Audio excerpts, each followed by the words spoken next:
The other thing is, as far as a roster split goes, I'm not in favor of a true roster split. Now, if it's a quote unquote roster split simply because we're going to sequester Punk and we're going to sequester the Elite and we're going to keep those forces away from each other and we're going to pepper in other people who just don't want to be in the presence of one side or the other, that I understand and I get, and that's fine. But if it's, you know, a WWE style roster split where half the guys are on Saturday, half the guys are on Wednesday, I don't think that's a good idea. And I don't think it's a good idea for business. And I also don't think it's a good idea because it's going to split the fan base in a bad way, not a good way. I agree. You already see a split in the fan base with these elite psychopaths and these punk psychopaths who have no interest in meeting in the middle, who have no interest in being fair to the scenario or to one another. Now, if you have an elite show and a punk show, that's going to just that's going to be a disaster from that standpoint. They're going to be comparing ratings against you. They're going to be it's going to be a mess. It's going to split your own fan base. So it's not a good idea.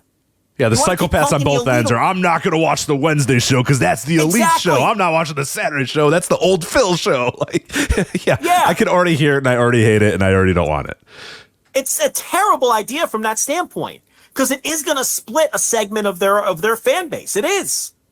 There's it already has. It will. It has already, and they haven't even started the show yet.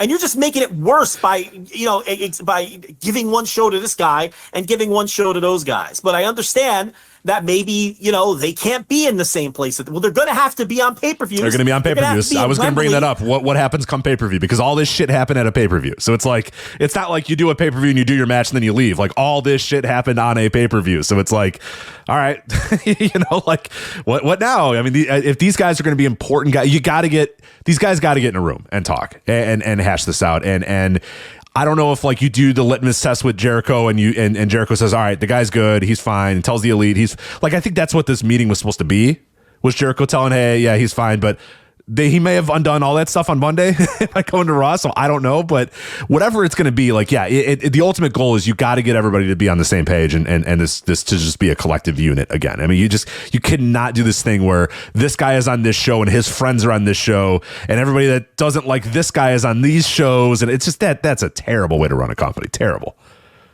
Yeah. And I mean, whoever is in the way of that needs to be dealt with, but you have this persistent problem of Warner Bros. Discovery wants Punk. Right.